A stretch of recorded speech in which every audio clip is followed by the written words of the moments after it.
Good morning, good afternoon, and good evening to our participants from Asia, Europe, and beyond. Welcome to the third and final day of the Asia-Europe Environment Forum annual conference on the topic of creating an enabling environment for SDG 12 in ASEM. And we have very interesting sessions today on our final day. But before we begin, I have some few guidelines to ensure that you have a smooth experience using the conference platform Whova, which most of you are on now. And so at the very center of your screen, you will see the live stream link where you see me. And if you scroll down, you will see all the relevant information to each session. And so now we are in the introductions agenda item. And as we move on through each agenda item, I would request you to click on agenda, which is like on top of the live stream link, and then just click on the next agenda item, which would be our first session for today, Plastic Initiatives, 3 R's in Action.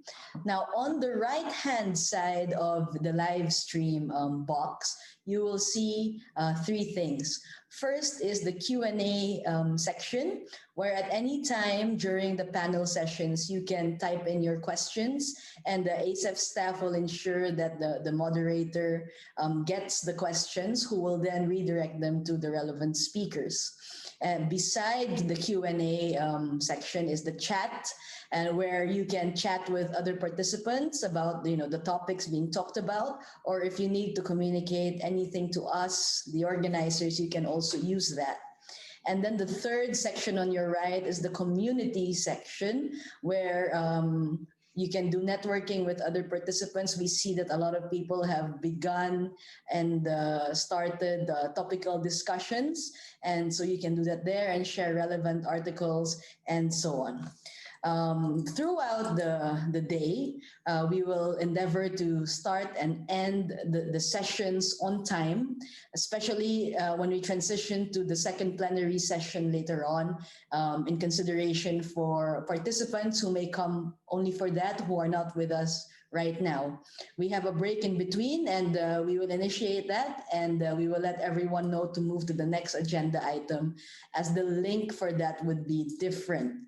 So, and finally, the last thing from me is that after the conference, all recorded sessions, all recorded videos of every session will be made available on Whova, and all PowerPoint slides of the speakers that do have presentations will also be made available on our ASEF website. So at this point, I invite you all to go to the agenda item for the Plastics Initiative. And it will be the same room, but go there so that you can see all the relevant questions, and we are all on the same Q&A and chat place. And without further ado, I would pass the floor to Gina Pulamska, Acting Director of the Sustainable Development and Public Health Department of the Asia Europe Foundation. Thank you very much. Gina, the floor is yours.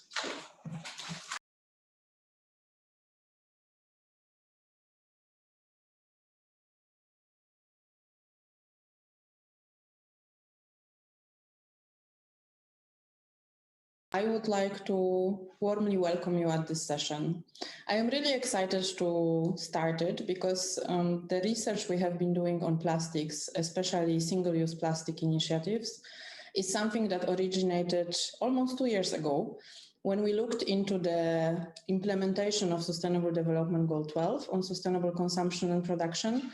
And we have been looking like where we can continue our work and collaboration that we have started then, and what would be the issues that are interesting and of importance for both Asia and Europe. So this is something that finally came through, and we are really excited to share with you what we found out, what is happening in the region. And this session also intends to gather from you the points of view, ideas, anything you would like to share from your own experience, especially regarding the options related to policy and what can be done or changed to make sure that we will not be drowning in the plastic waste very soon, especially in this time that we are living in with coronavirus spreading. and somehow some of this plastic-related initiative being put on the side because all efforts are focused on pandemics. So thank you so much for joining us, and I am now delighted to pass the floor to Dora Almasi that will present you with the research. Thank you, Gina. Good morning, everyone in Europe, and good afternoon, everyone in Asia. My name is Dora Almasi. I'm a researcher at Central European University in Vienna, Austria. And in the last 1 year, we have been working on a research with the Asia-Europe Environment Forum on single-use plastics. We wanted to understand what drives and what potentially stops single-use plastic initiatives for functioning efficiently. So we have looked into a research where we studied specific initiatives across Asia and Europe. Next slide, please. Our research aimed to study single-use plastic waste reduction initiative across ASEM. We wanted to characterize them, but we also wanted to understand their implementation drivers and barriers. And lastly, we wanted to look at, because the research just was in the middle when the COVID pandemic started, we wanted to understand also how the pandemic situation impacted this initiative. Next slide, please.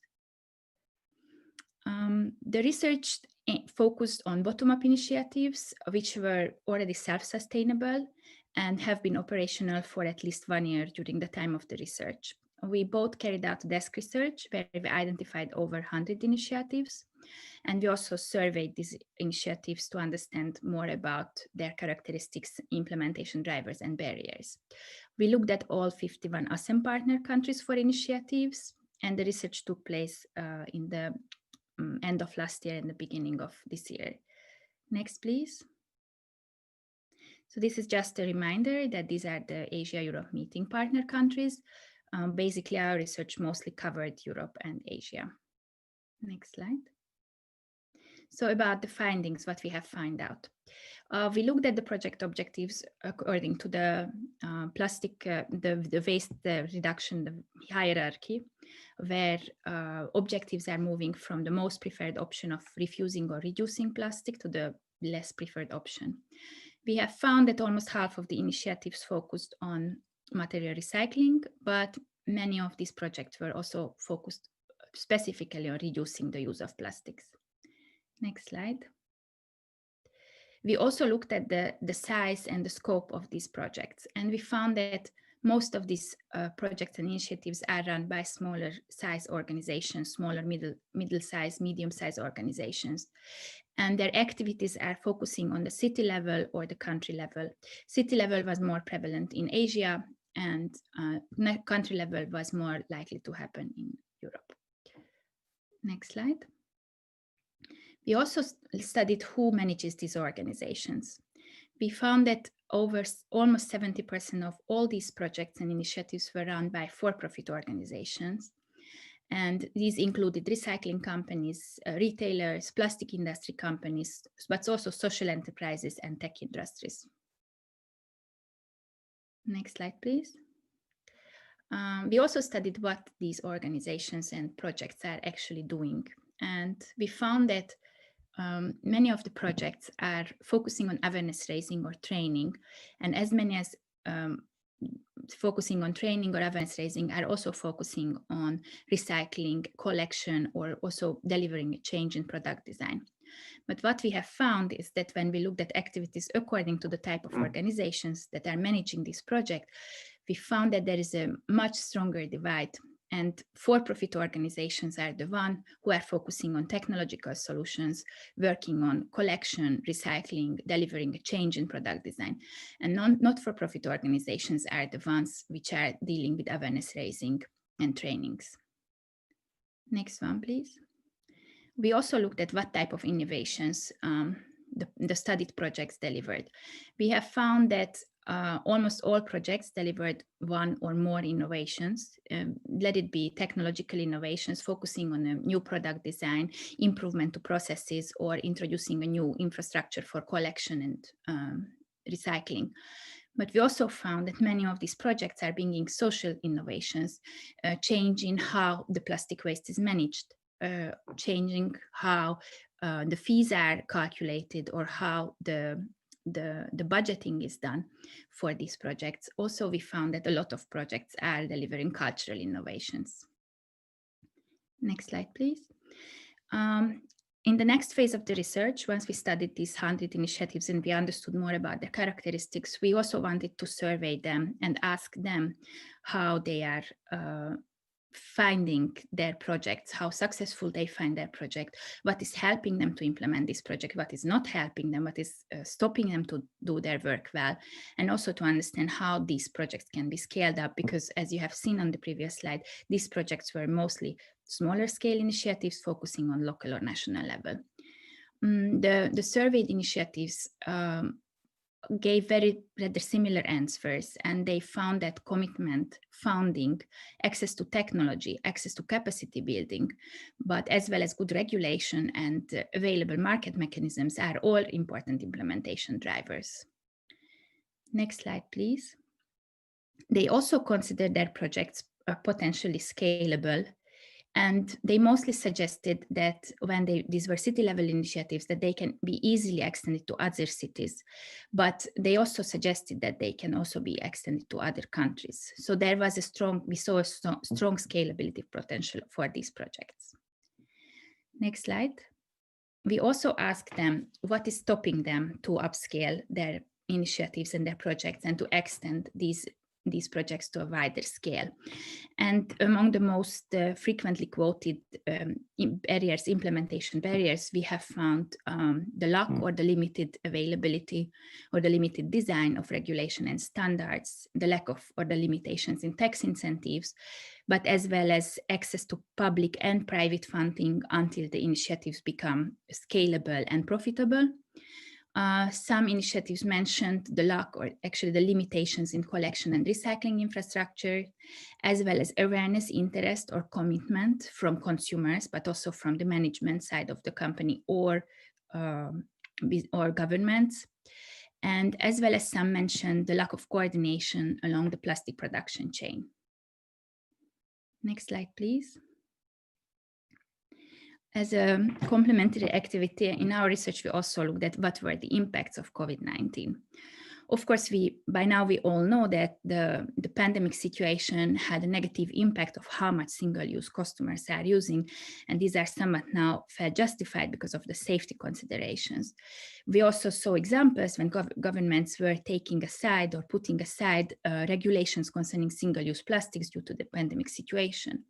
But we wanted to specifically look at what is happening with companies and the organizations which are managing the single-use plastics initiatives that we have been studying. We found that, especially on companies which are dealing with production, collection, recycling, there was limited interruption. Some shifted production to produce protective equipments, but they continued focusing on their activities. We also saw that those organizations and initiatives that were focusing on education and awareness raising moved their activities online. So what were the conclusions of our research? Next slide, thank you. We found that these initiatives are rather scattered, but there is a good potential to create synergies along the single-use plastic production and consumption chain if these initiatives are coordinated across the supply chain. We have seen that there is a divide between projects and initiatives that are focusing on the technological or the production side of this problem and trying to recycle, collect, or even reduce or replace single-use plastics. And there is a break, or there is a need to connect this better to education and awareness-raising initiatives that are reaching consumers. We also saw that businesses across the ASEM partner countries have a very high potential to deliver product, process, and infrastructural innovations. And these innovations were more likely to happen at a smaller or a medium level organization scale, indicating that there is a potential for scaling up these activities. So ASEM countries, our conclusion is that, and one of our key messages is that ASEM countries will need to support the expansion of these single-use plastics waste initiatives that are happening across ASEM to trigger a systematic change along the single-use plastic production and consumption chain. So these are the initial findings of this study, and I hope that we can discuss this further in the next 2 hours. But now I'm giving back the floor to Gina. Thank you, Gina.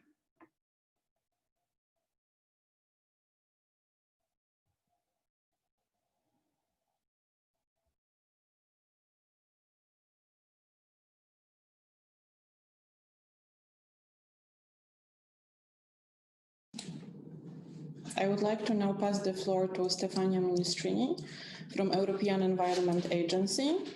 And we will start with a couple of presentations. And after that, we will move to give the voice to different experts and react to your questions, because I have seen that a lot of has been happening on Huva, and you are all very interested to interact. Just the first part of our session is mostly, we will have a little bit overview of the background of our experts that also can see your questions. And while explaining what their organizations are doing, they will also kind of react, if they can, as much as they can to your questions. Stefania, the floor is yours. Thank you, Gina, and good morning to European colleagues, also from my side, and to Asian colleagues who joined the conference. And thank you for this opportunity to share information on the ongoing discussion at the global level regarding plastic pollution. As Gina said, my name is Stefania Ministrini. I work at the European Environment Agency on international cooperation. And today I will touch upon 3 main points. Next slide, please. First point is a clear message to you. Plastic pollution is a global issue and needs global solution. As a second point, I would like to share with you some information regarding the discussion at the global level taking place at the United Nations Environment Assembly, so-called UNEA, discussion regarding plastic pollution and the marine environment. And as you may already know, the United Nations Environment Assembly was established in 2014, and in the last few years has become the highest decision-making body in the environment worldwide. So I will also discuss today and focus on the EU position regarding possible response option to plastic pollutions in the global context. Next slide, please. But before to get into the core topic, just let me say a few words regarding the European Environment Agency and its main functions. The EA is part of the EU institutions, and it provides comparable and reliable information about the environment in Europe. And it provides this information to the general public, stakeholders, and policymakers. And the most important product from the agency is the Europe's Environment State and Outlook report. And it has been published just recently this year. It's a report that is issued every 5 years. We also produce several other reports in the environment, and a new report that will be published January next year is regarding plastics, with the title Plastics, the Circular Economy and the Europe's Environment. Next slide, please. But let's concentrate on plastics as a global issue. We can easily say that production and consumption of plastics is highly globalized. The use of plastics at global level has increased very rapidly, from almost zero in the 1950s up to 359 million of tons in 2018. And if we look also at the production of plastics, this has also increased quite rapidly. And for instance, the average rate of increase of plastic production is about 4.6% per year in the past decades. In Europe, we have an increase rate about 1.2%, but in other regions of the world, the production is increasing much more strongly. For instance, in China, the production, the market share has doubled, passing from 50% to 30%, as you can notice in this graphic. Next slide, please. So what's the big issue with plastics? Plastics end up everywhere in the environment, in air, in soil, in fresh water, and even in some components of our food. And plastics is released into the environment in different sizes, from large sizes like plastic bottles and plastic bags, to smaller particles from textile and cosmetics, for instance. And plastic litter is what we notice the most. It's one of the most visible aspects of the increasing production and consumption of plastics. And what is interesting to know is that 40% of plastic litter items are consumer-related products, mostly bottles, food wrappers, and cigarette butts. And plastic pollution can have serious detrimental effect on wildlife. We know that.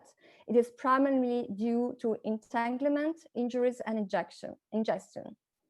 And the majority of plastics are not biodegradable in the marine conditions, but they will gradually break down into microplastics and nanoplastics.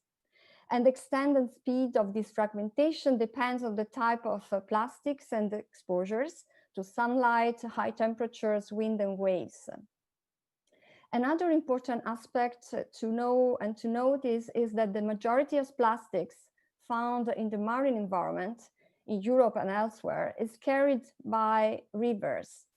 So acting at wastewater treatment level and upstream level is quite important. Next slide, please. So what are we doing at the global level to face this problem? The United Nations Environment Assembly, so-called UNEA, has approved 4 resolutions on marine litter since 2014. And it's interesting to notice that in all resolutions, the parties has called the UNEP to request basically support in the development of marine litter action plans upon request by countries. At the first UNEA, the nations recognized the importance of plastic as impacting in the marine environment. And this first resolution was focusing basically on the needs of the state of knowledge.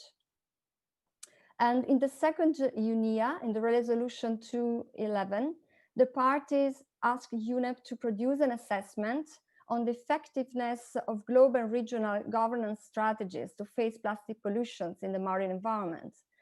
And also this resolution was noted the importance of products life cycle approaches, the polluter pay principle, and the 3 R's, reduction, reuse, and recycling.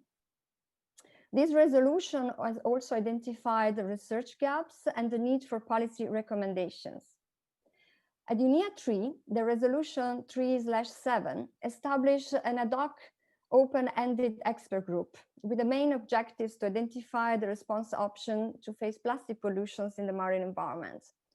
And as no consensus, the global response options was found at UNEA 4, this resolution extended the mandate of the expert group. Next slide, please. The expert group met 3 times, and the first meeting was in May 2018 in Nairobi. And actually, in these days, the 4th meeting is taking place virtually, with the main objectives to reach a common view and recommend options for further consideration at UNEA 5. And only one element actually has been agreed so far, that the plastic pollution is a global problem that requires global action. And the status quo is not a response option to be considered. Next slide, please. So considering the plastic pollution is a transboundary problem and it can only be tackled as a global level, the EU is considering launching an international agreement on plastics as a possible response option to tackle this problem. And this global agreement either could be voluntary or legally binding, as several key elements, such as a common vision and comprehensive goal, as well as framing and strengthening existing instruments. It will address to all stages of plastic life cycle, while focusing on the upstream part as well. And this would include, for instance, standardizations of plastics compounds, sustainable production and extended producer responsibility, sustainable consumption, including labeling and certification.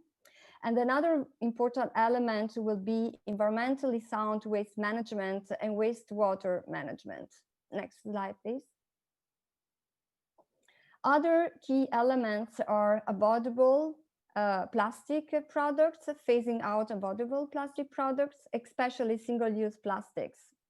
As you know, at EU level, we have the Single-Use Plastic Directive that foresees a ban of single-use plastic products. For instance, cotton buds, straws, plates, cutlery, already by next year.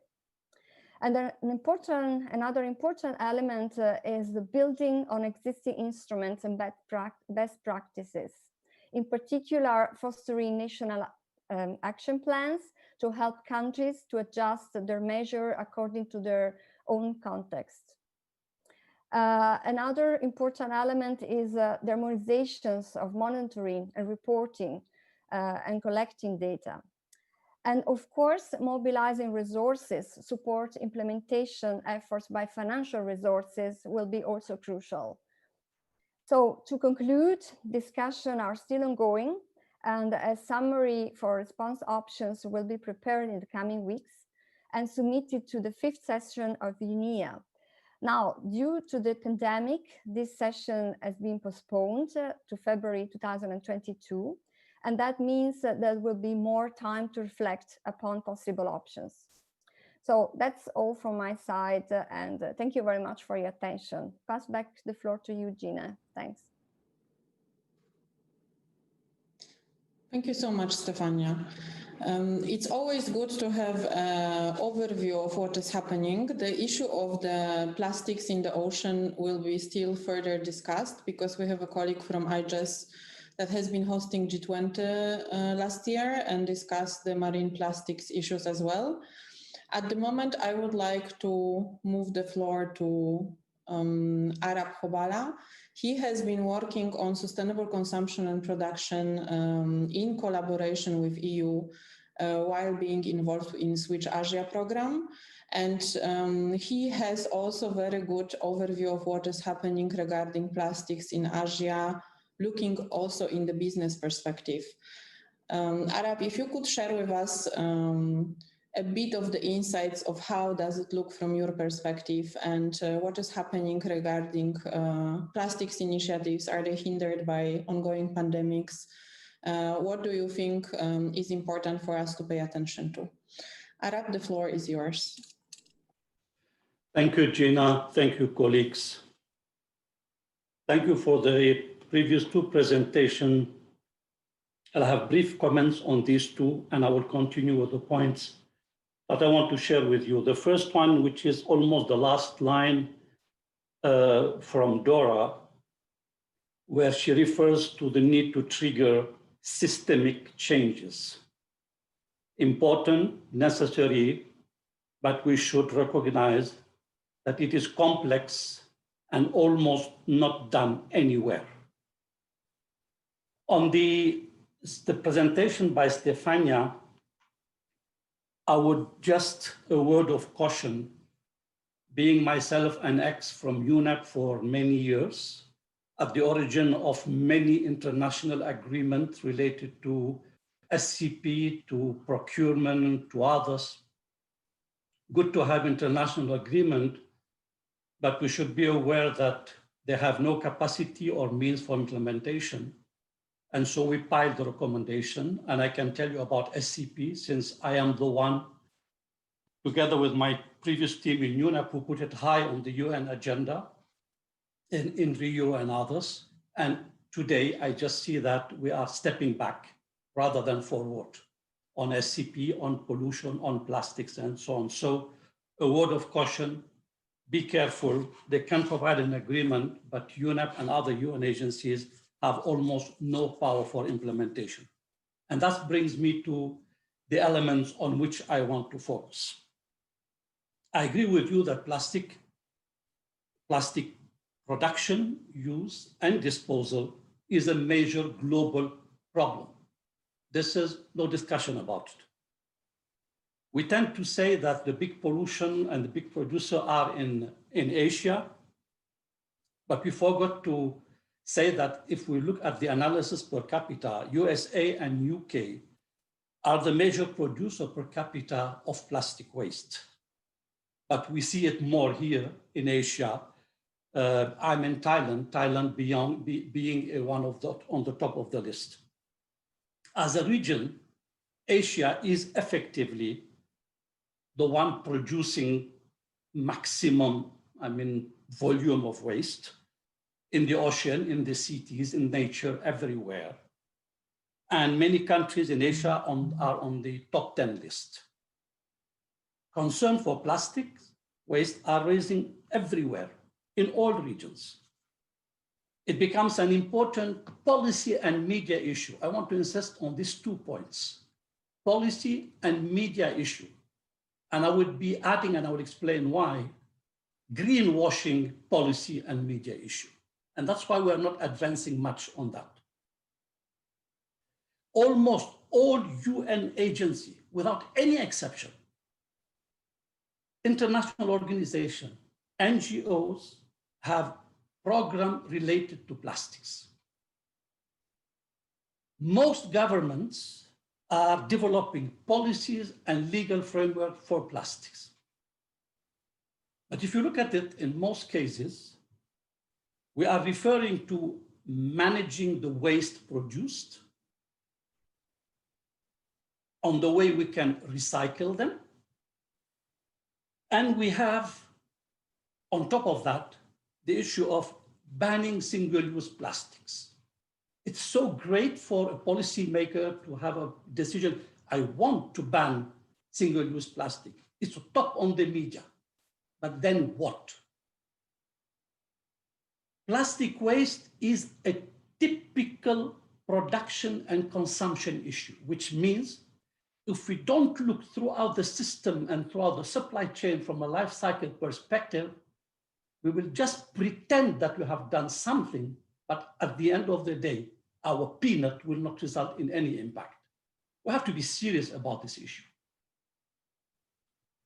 Dealing with plastics, and when you talk about single-use plastic, we're talking about wrappers, straws, and bags. And you know that all the coffee producer, drinker, they put the straws out. We are banning straws. Come on, what does it make this one? What's the impact of it? And they're announcing it, and they're proud of it, and people go and do it there. It becomes such a popular topic that we lost the substance. India government decided to ban plastic. Rwanda decided to ban plastic. They created a black market at the border with Uganda. How can you ban plastic when you have a huge poverty in a country where poor depend on that? And they are not the one polluting. They are not the one throwing the plastic. It's more an issue of class, and I will come to that. So it's so complex to work on a system approach that we focus on silo and very limited issues. So definitely, this is my perspective. Banning single-use plastic, I insist, banning is not the solution and cannot be the solution. We can ban certain elements for certain use, but making it general like that, it doesn't make sense. All the more, and studies have been very clear, in particular in Denmark, that replacing plastic bags with organic, fabric, cotton material have generally more negative impact on use of resources and CO2 emission than plastics. I'm one of them. I carry fabric bags, and we know that a fabric bag needs to be used, as we say, 22,000 times, almost your lifetime, to replace plastics. So we're not dealing with this issue seriously enough in order to face really the problem. The alternative bags generally require more land, more water, more energy, more CO2 emission. But by focusing on plastic bags, we don't go back to the basics and say, okay, but what's the trade-offs? What are the side effects from those alternatives? The bans and pilot project on recycling, they give the impression that we are solving the plastic pollution problem. I'm here in Bangkok, and not far from me, there is a big mall. And for how many months you see it light green of do not accept plastic bags. But of course, it's in a big mall where only the middle class and rich people can get in and carry their bags that are much more harmful than the plastic ones. So what we need here, government and industry, they should invest more in innovative solutions. And there are cases, we are working in few cases, I'll come to that at the end, to design, from the design, and produce those single-use products that can be then more easily recyclable. Banning and recycling are just one side of the coin, and I will say the less important one in order to have an effect. It's not the one that will have more long-term impact. We need to better consider the lifestyles and our consumption patterns. These are the ones that are at the root of the plastic pollution. Our lifestyle and consumption patterns in order to reduce, refuse, reuse, and of course, minimize the waste. And this is at the core of SDG 12. Let's not forget that. I have been working very hard on SDG 12 myself in order to ensure that it is included in the SDGs, because many countries were against it because it talked about responsible consumption and production. The word responsible is extremely important here. So we need to have responsible and accountable policymakers and business people accountable, but also responsible and well-informed consumers. In this context, it's critical to assess and understand the impact of the economic growth and their impact from a growing middle class. Now, we are in Asia. For the next 20 to 30 years, we expect to have at least 2 additional billion middle-class consumers. These are the ones who will be increasing exponentially the waste, including the plastic. We should target them, forget about the poor, target the middle class, and see how we can make the change there. A society that doesn't focus on the middle class and their consumption patterns will not succeed in dealing even with the overall environmental problem. We need to get to the roots of the problem. Therefore, urgent to inform, educate producers and policymakers. Educate also policymakers to target the right groups, and then incentivize alternative design and more friendly product. We need to change the consumer habit and behavior. And what I see around me in Asian countries, but I would say the same for Africa, is just, I mean, you can be depressed because with COVID, we went 10 years back and we increased more and more plastic and delivery and so on. While we could have done it, meanwhile, continue to get some pressure there. We should stop working in silos when we talk about plastic. If we don't put it in the system, just don't deal with it, because we pretend doing things and we do more harm. Let's do it seriously. From Switch Asia perspective, we're assisting countries in dealing with waste plastics, prevention and minimization. We're doing it in Pakistan and in Laos. Hopefully it will have some impact. We'll get the result by next year. And we have various projects. The EU is funding various projects on plastics or related to plastic, One of them will be presented to you by Dennis later in Myanmar, Prevent Plastic. We have in Mongolia about plastic recycling while improving resource efficiency. It has always to be linked to this efficiency aspect. In Maldives, Sri Lanka, and India about prevention of marine litter, which is very much in line with the UNEA work. And in India, empowering informal waste pickers for alternative use.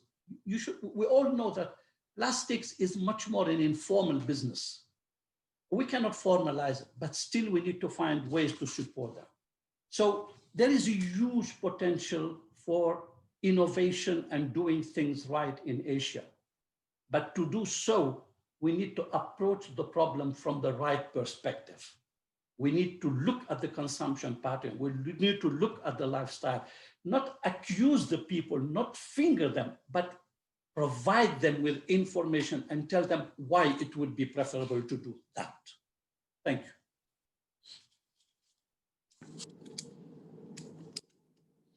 Thank you so much, Arab, for bringing some of the perspective of looking at the responsible consumption and production. I think there is also one of the commentaries on the Huva chat that we got from one of our participants when there is this approach to look at the design, like not just to ban something looking at the end product, but look at the overall consumption and production pattern, the whole chain and product life cycle.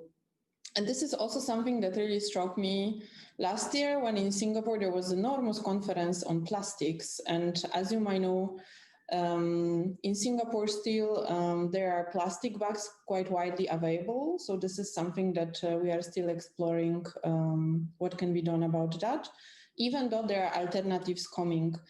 But at this big conference, there was this discussion that was not so much focused on how we design things, how do we make the whole product life cycle more durable, how do we reduce certain things. It was more looking at the, okay, how can we recycle better, how we can process waste better. And for me, that was really interesting because I mean, the title of the session is 3R, when we start with reduce, then reuse, and then recycle. And somehow, sometimes in certain stakeholder groups, there is still very strong focus on recycling without really looking at the whole picture. So thank you for bringing this perspective. And I would like to now pass the floor to Mizuki Kato from Institute for Global Environmental Strategies from Japan. And she will also tell us a little bit how does it look like from the G20 perspective, and also touch upon the issues of plastic litter in the ocean. Thank you. Mizuki, the floor is yours. Okay. Hello, everyone. Good afternoon to some of you in different regions. So thank you, Gina, for introducing my background. My name is Mizuki Kato. I'm a policy researcher from the Institute for Global Environmental Strategies, commonly called IGES. So in today's talk, I'd like to talk about 2 points. So global trends on plastics based on G20 survey on marine plastic litter actions, and also Japanese policy status on plastics, and also possible policy options based on the Japanese case studies. So actually, I was really impressed by what Arab just mentioned about plastic issue. So compared to what Arab just mentioned, maybe it's a bit more conventional issue, conventional information, but I hope you can enjoy and find some information very useful. So about global trends. So in order to annually share the current status on actions against marine plastic litter between and beyond the G20 community, this survey was initiated as a follow-up of the G20 implementation framework for marine plastic litter, which was just established at the opportunity of the G20 Environment Ministers meeting held in June last year in Japan. And this year also we prepared this survey, and we just finished the collection data. And it's prepared under the responsibility of the Ministry of the Environment, Kingdom of Saudi Arabia, with the support of the Ministry of the Environment, Japan, and IGES as a secretariat. And this survey is targeting a wide range of countries, G20 countries, obviously, and countries and regions sharing the Osaka Blue Ocean vision, which was also shared, which is a shared common vision initiated in G20 Osaka Summit also last year in Japan. And fortunately, this year we could receive much contributions. So we got contribution from 25 countries, including G20 members and some other members who are sharing Osaka Blue Ocean vision, and also 10 key international organizations and NGOs, including ADB or the World Bank or some other key organizations.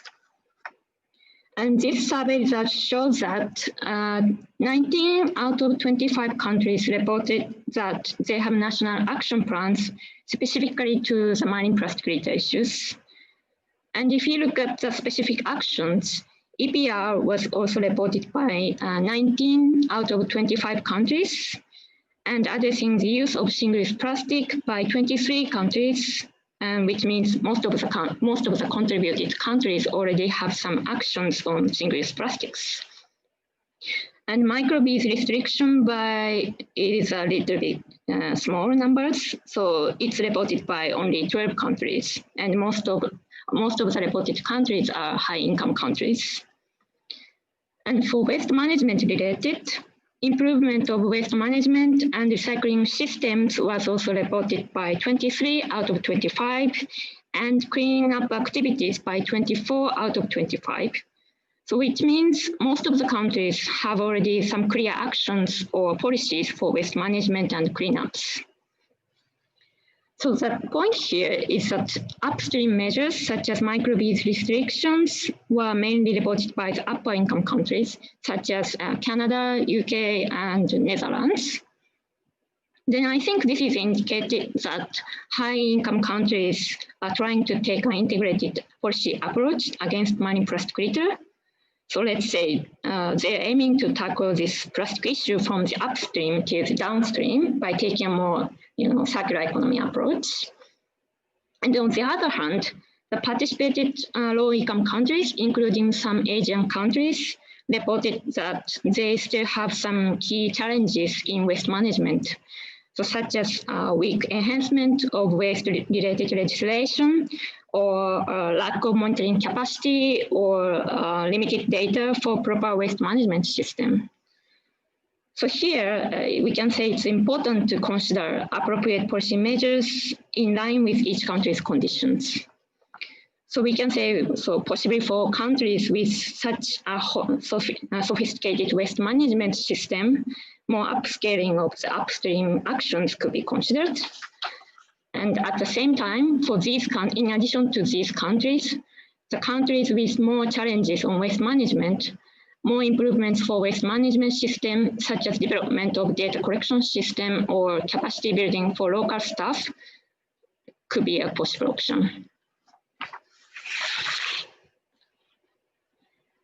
And then finally, I'd like to briefly mention about the policy status in Japan and possible options based on these Japanese case studies. So as a brief background, we are currently working on the Japan and EU comparative policy research on plastics, circular economy, and green public procurement under the umbrella of Rethinking Plastic Program funded by the European Union and BMZ in cooperation with Expertise France and GIZ. So as a result of this ongoing research work, we found out, so regarding the plastic policy, Japan has made a key progress on plastic related, as particularly taking opportunity of 2019 G20 presidency. Japan also has established a plastic strategy in last year, 2019, to prepare for the G20 summit, obviously. And also they introduced mandatory charge on single-use plastic bags. So here we can say Japan has recognizing the emergency of taking actions against this critical plastic issue, and they already started some key actions. However, there's obviously still some challenges to be further improved. Then I'd like to share 2 points. So the first point is product design. So most of the products available at the Japanese market are currently not designed for recyclability. As mentioned, the government is emphasizing the significance of eco-design or better product design for recyclability, but it's still, we can say it's still very limited and depending on the voluntary commitment from key industries. So here, I think, and we think the incentives such as EPR as economic incentives should be further encouraged to create the motivation for manufacturing companies to increase the product design with a view of circular economy. So like they can do more product design efforts for increasing recyclability. And at the same time, policies are also key to support these actions. So specifically, policies to mandate the use of recycled materials in more products also should be further considered for supporting the shift from linear economy to more circular business models. And finally, the second point is cooperation. And of course, there are already a lot of ongoing active cooperation and partnerships in this, particularly in this time of plastic emergency time. But cooperation not only between public-private, also between business-to-business cooperation could be a key for improving this situation, especially manufacturing industry and waste management sector, such as local governments who are usually responsible for waste management issues, and recycling companies are still not yet enough taking a good cooperation in the case of Japan. So for actual implementation of promised policies, such cooperation between business to business, particularly manufacturing industry and recycling sector, should be more encouraged. And they also need to exchange their opinions and have a common understanding of recyclability to achieve, what is agreed for circular economy. So, yeah, I think it's time up. So thank you very much for your attention. Thank you so much, Mizuki. I think the issues you have mentioned, they also have been brought up in the Huva chat. I have been scanning different types of approaches that people have been mentioning. And I just would like to reassure you all that once we are done like the first round of introduction, we will move to more interactive part of the session when we are putting in clusters different type of questions / proposals. And then our experts will be able to see them all and react on them. So we do not tackle one dot at a time. We just try to see how to connect it all. And then this issue of rethinking, questioning, looking at the whole picture is coming back also in the questions that are being posted.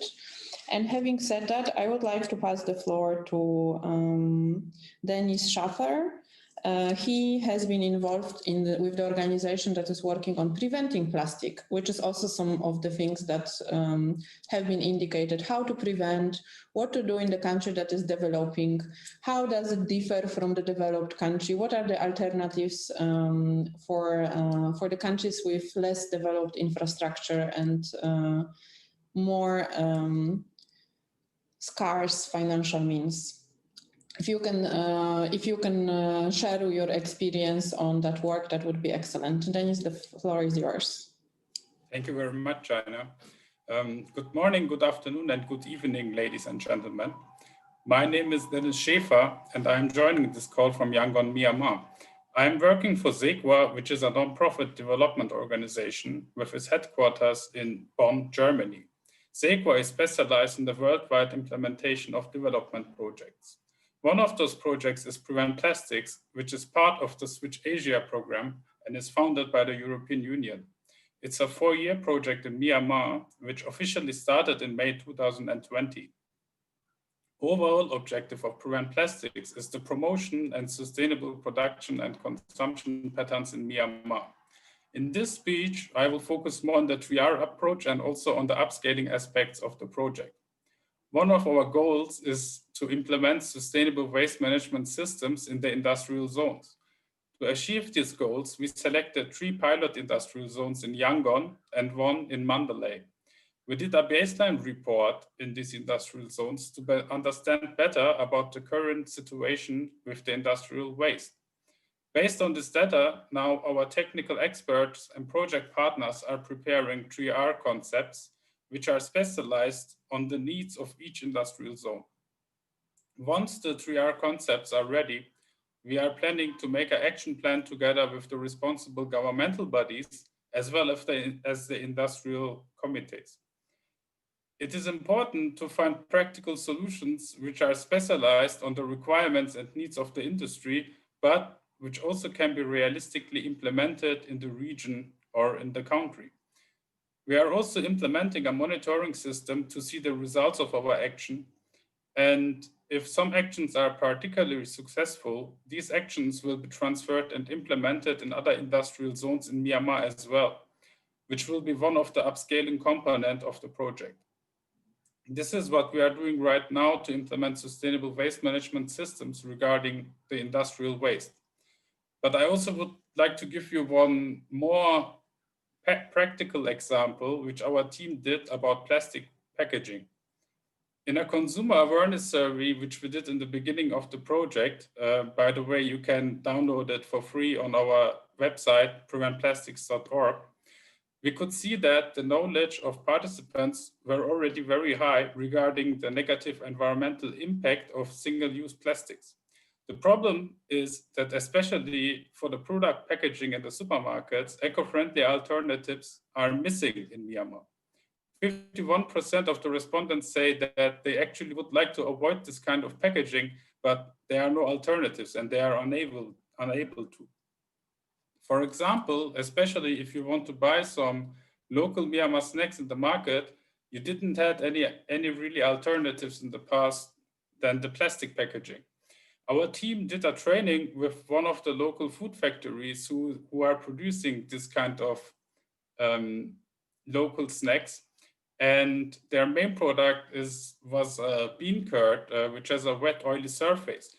And to make sure that it doesn't leak before the factory packed it again and again in plastics. In the end, the product was under 4 layers of plastics. During the training, our team could identify that a special coated paper of a local manufacturer can easily replace the plastic packaging without any problems for the producer or the consumer. So each snack is now wrapped with a single layer of paper containing this coating, and later the snacks are put inside a bigger paper bag for selling. On the bigger paper bag, there is also a note which is addressed to the buyer and is encouraging the buyer to reuse the bag, for example, as a garbage bag before littering. So we also have a reuse component. The total outcome was a success. The plastic usage for the packaging could be eliminated by 100%. The company started also an online plastic-free campaign, and even though the product price went up slightly, the sales went up significantly. This showed once again also to other producers and factories in the industry in Myanmar that the people are ready to pay a little bit more for plastic-free packaging. One of our project partners is the Myanmar Banks Association. We are working with them to make green loans in Myanmar more attractive, but also more accessible for this kind of Myanmar small medium enterprises. With our project, we would like to achieve that especially companies for eco-friendly packaging or which are applying sustainable and environmental friendly production practices can access green loans more easily. With this, automatically, we also will have an upscaling effect in Myanmar by raising the capacities and availability of eco-friendly packaging in this country. I'm looking forward to our discussion later, and I would like to give back to you, Jana.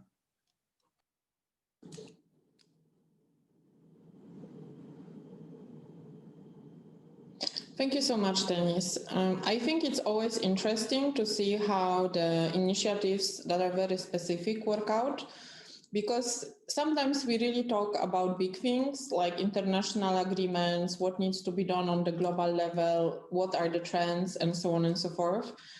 But in the end of the day, it is also about what we do in our own household, but also what the suppliers are doing and how the whole project or initiative is being implemented. And I think we will talk more about it because the session for discussion is divided into 4 parts. When we will look at the things that we should keep, which means the initiatives that were indicated as the one that are working quite well and can be kept. Things that we need to scale up, which means they have been working in different places, and this is something we can look at. Then issues or policies that should be discarded, something that didn't really work, and then those things or those instruments that can be improved, which means they are working relatively fine, but if you do some kind of a bit of adjustment, it can be improved. And having said that, I would like to give a floor to Żaneta. Żaneta is director of the Kaunas University of Technology, Institute of Environmental Engineering. And we would like to give her the floor also to share with us some findings from the Bioplastic Europe projects, when they have been looking and doing research on sustainable strategies and solutions for bio-based products to support the EU plastic strategy and circular economy, which is something that has been also brought up in the questions like how to address those issues, the issues of design, and what about microplastics. In this case, there's also bioplastics. If you can share with us a bit of your experience and findings, that would be excellent. Żaneta, the floor is yours. So hello to everyone.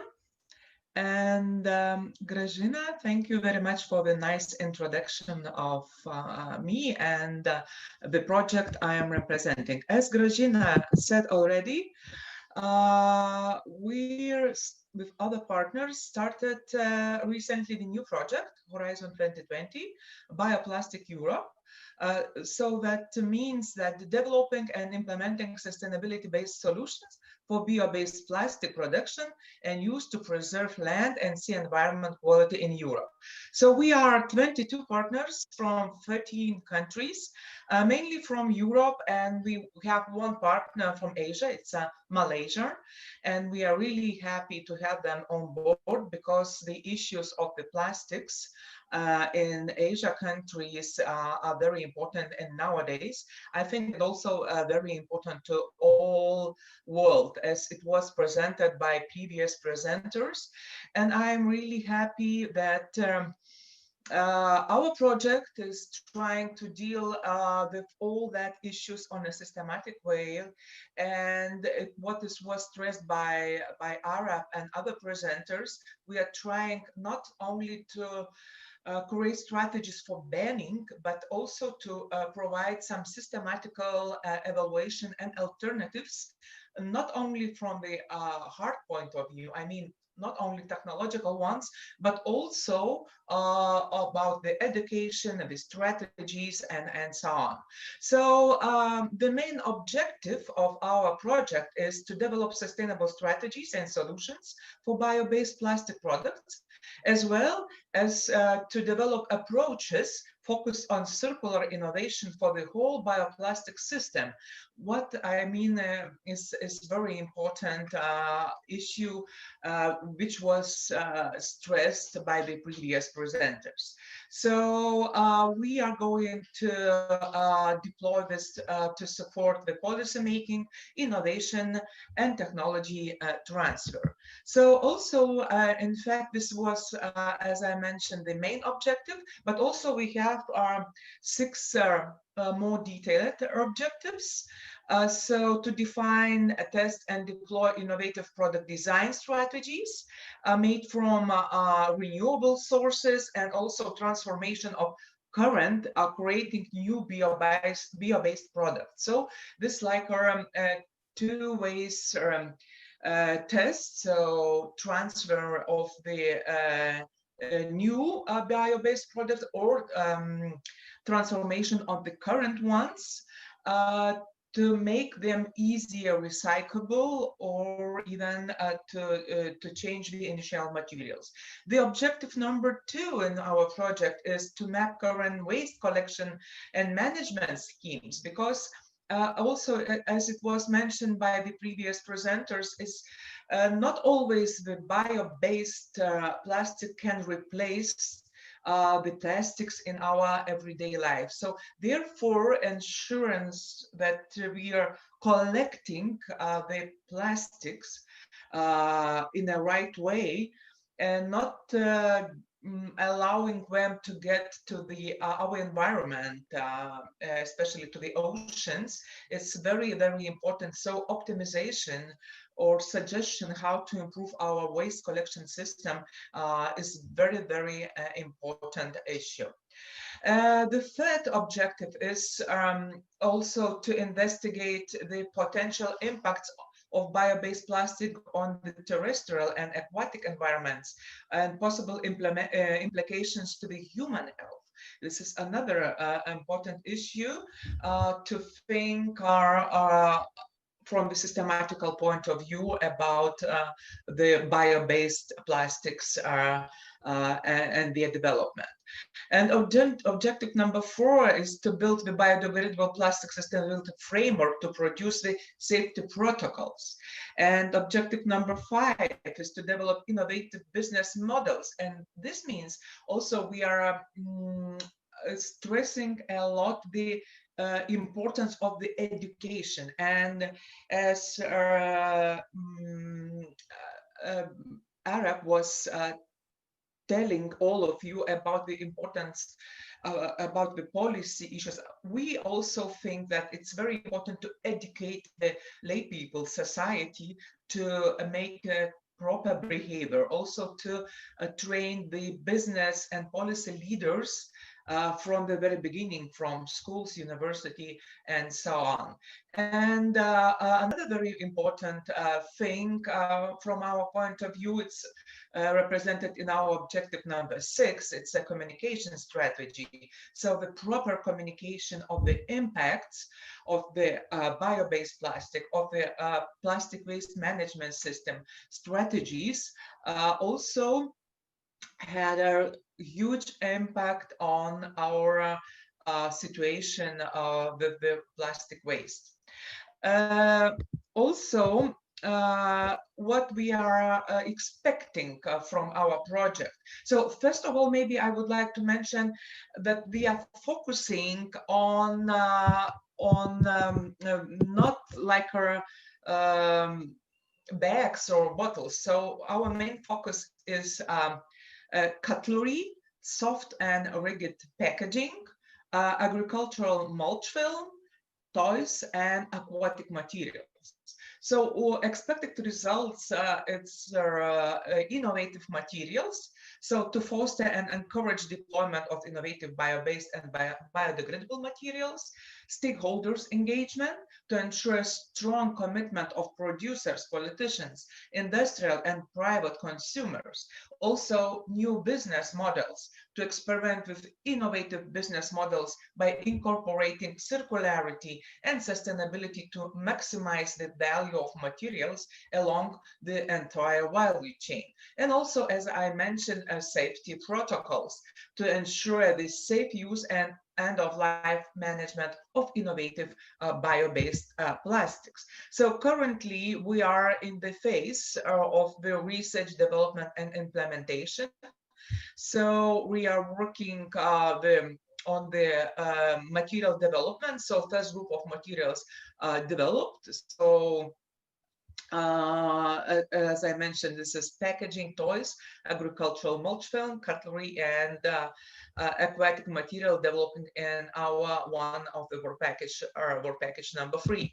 So what another very important thing, and we are responsible as a partner, as one of the work package leaders on proper plastic waste collection and recycling. So so what we are doing now, trying to find the optimal plastic waste management system for Europe, and then to share this experience, and also to make the bigger possibilities for bio-based plastic recycling and better plastic waste collection in order to ensure the proper recycling. Also, what the planned already. So we have many stakeholder engagement events. So from our point of view, it's very important to engage, inform as much as possible stakeholders. So we have, due to COVID situation, unfortunately, we have online events. But anyway, we noticed that the participation is really active from our stakeholders, and we have 12 online stakeholder promotion events of this project. Also, another important issue, what we have in our project, so we have established 2 networks. And this is very good that we have like research. So one of the network is a European Bioplastic Research Network. So we are trying to share experiences with all other projects which are working on bioplastics and new materials. So now we have like more than 180 members, and it is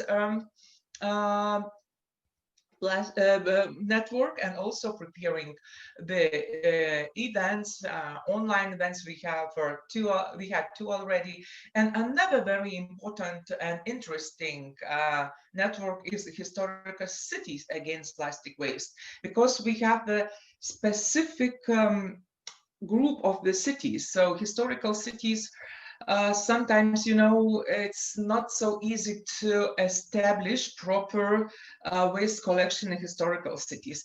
And nowadays we have a COVID situation, and the amount of the especially single-use plastic in historical cities, it's not like a big issue, but as it was mentioned by the colleague presenters earlier, we have this post-COVID days, which are also single-use, and the tourists and visiting again historical cities also will have to deal, and now dealing with this waste in historical cities. So we are a long way to go, but we believe that they definitely will present interesting and useful information as our project results, as I mentioned, in 2 directions. So new materials, and also the optimized our plastic waste collection system, which will lead to our implementation of circularity, circular practices, circular cities in not only in Europe, but also in worldwide. So, but I hope that we can discuss this issues or questions during our discussion session.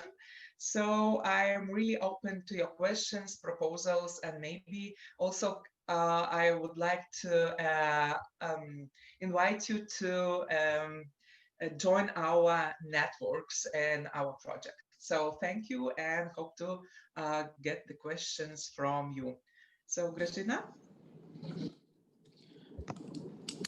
Thank you so much, Aneta. We are now in the Q&A session. I kind of decided to divide some of the questions that have been popping up on Whova.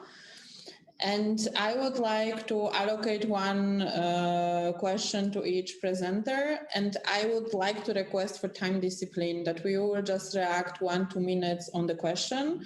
And then if there is more to add, let's try to accommodate it in the second part, when we will move to interactive session, when we will see also some of the points mentioned by the participants, and you can react on those 4 areas: what should be kept, what we should improve from the existing things, what should be scaled up, and what should be discarded. So then we can still add on some things. We also got quite some questions about bioplastic, nanoplastics, correlation with health. I would, in this session, like to focus a little bit more on the supply chain, consumption and production, because I think the topic related to health is like totally slightly different and totally animal in its own, I would say that. And we do not really have health experts with us at the moment, but this is something that we will definitely look into. And I just would like to start with Stefania. Stefania, there was a little bit teasing question. Is the EU prepared to challenge the slogan being pushed by UNEP that there will be more plastics in the sea than fish? Very simple mathematics of fish biomass can demonstrate the fallacy of the slogan. So it is something that our colleague has asked, that has been working on those issues for quite some years. Thank you, Peter, for this question. And Stefania, how would you address this? Thank you for this for these questions, and which allows me to provide for more information regarding also the EU plastic strategy. I personally don't think the EU will question this slogan, because it took already on board this slogan when it was presenting the strategy in 2018, where actually Franz Timmermans, the vice president, said that if we don't change the way we produce and use plastics, there will be more plastics than fish in the ocean by 2050. I think the point is that we really need to change, as actually Gina was focused on the sustainable consumption and production. And the objective of this EU plastic strategy is actually to make plastic more sustainable. Banning avoidable single-use products can be, one piece of the puzzle. Actually, this strategy is foreseeing reductions of single-use plastic products, but I think changing the way we produce and raising awareness about consumptions and sustainable consumption styles is the key solutions and the key elements. And actually, I would also comment on another issues that was popping up in the chat, that to rethink and also to refuse are two elements of the 5 R's, which I fully share and I think should be also very much considered. Thank you so much, Stefania. And thank you for addressing also, I believe that was the question from Indonesia about 5R. And I also have a question for Dora, based on the research that you have conducted. How the production and consumption side can be linked better, and what about innovation? And did you find out something that really could help to unleash the new trends in making sure that 3R are being implemented? Is there a secret to what you have discovered in your research? The floor is yours. Thanks, Gina. So I think there is no secret. There is a lot of work to be done, and there are a lot of good initiatives. We have studied over 100 of them. But what we see is that these need to be better connected to enable a systematic change. And I really, I was very interested in the discussion and the presentation that have been going, and I found that many of the points are around changing consumption patterns, but this change in consumption patterns should be supported with the education of policymakers and with the education of and the support to companies to enable a better product design to improve recyclability. So a lot of speakers and presentation outlined this connection along the single-use plastics chain, the production and the consumption side. And we also saw in our research that there has been a lot of innovation happening to improve the product design. There were examples of changing the plastics that have been used, replace them with biomaterials, find alternative materials. But we also found ways that were processes that were meant to improve the recyclability, the recycling facilities and the recycling technologies of the plastics that have been already created and used. And I think it's very important that these initiatives are recognized and scaled up and spread, because they can help to tackle and improve the use of the single-use plastic that have been anyway in the market. So I think it's important to educate the customers, but it's also very important to provide them with better design materials that they can use and reuse. Thank you, Dora.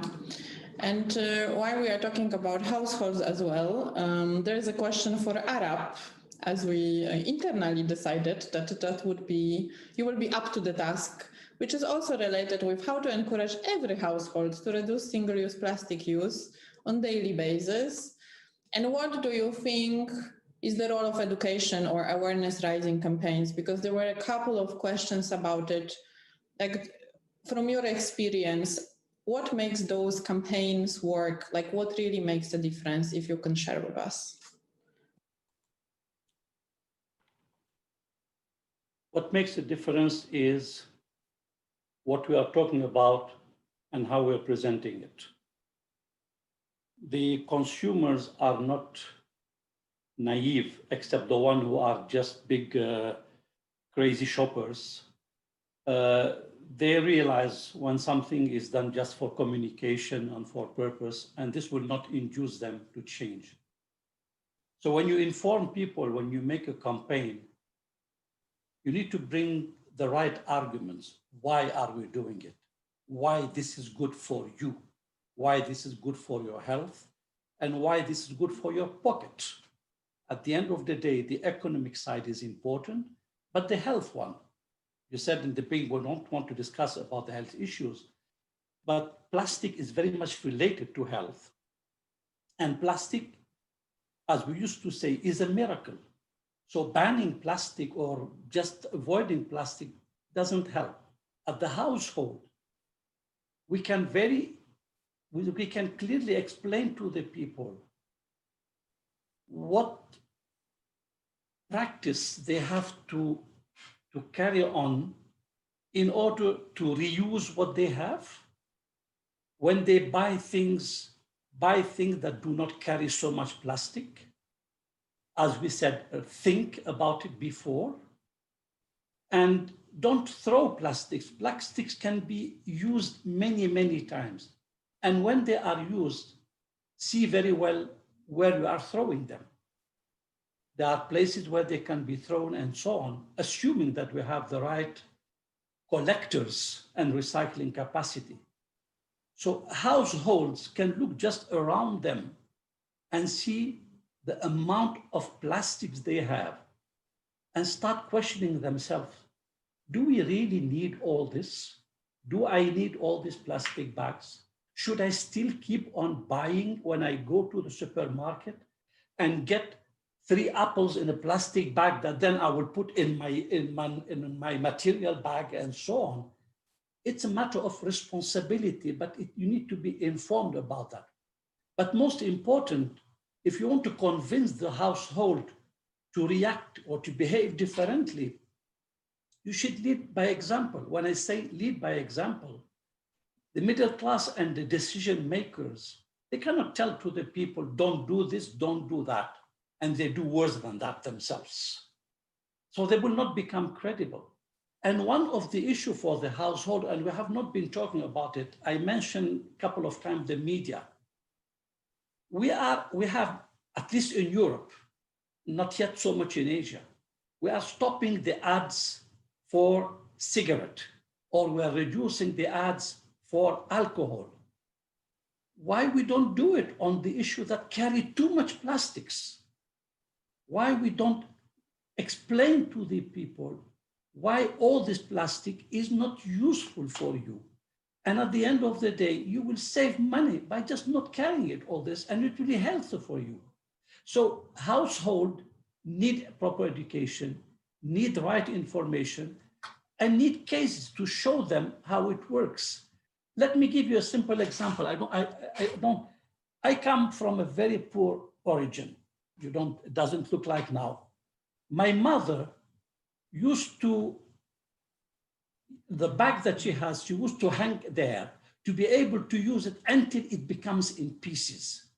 Then we moved to a big city and plastic became so easily available. Then we just keep on using it and using it by consumerism. So it's a habit. So make sure that at household, we get rid of the bad habits. It's good for their pocket and good for their health. Thank you so much, Arab.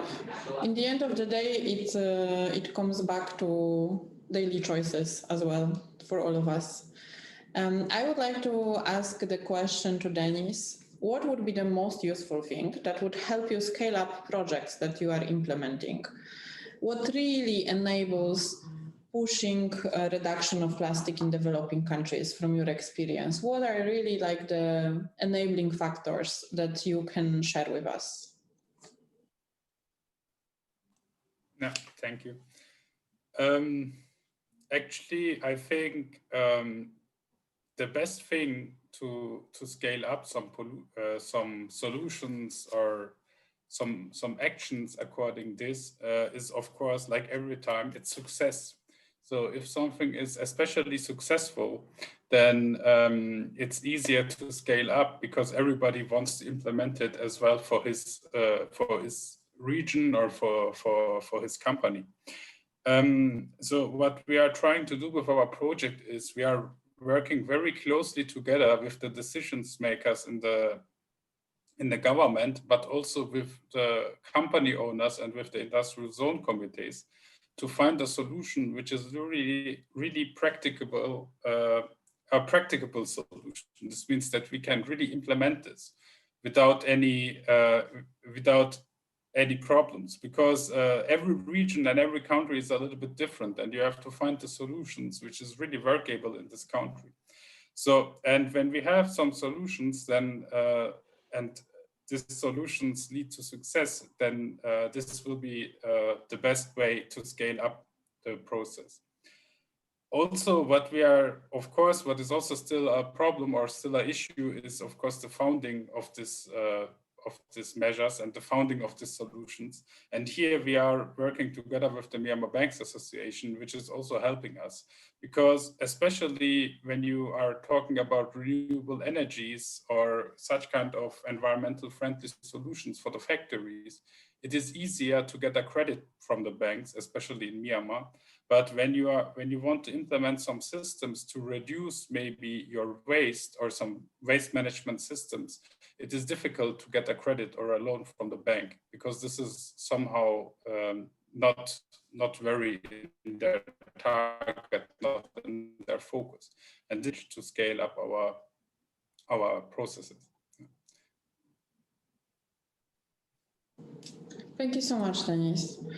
We will definitely get back to it when we are looking at the mural that we have prepared with the inputs from the participants. And I have the question for Janetta.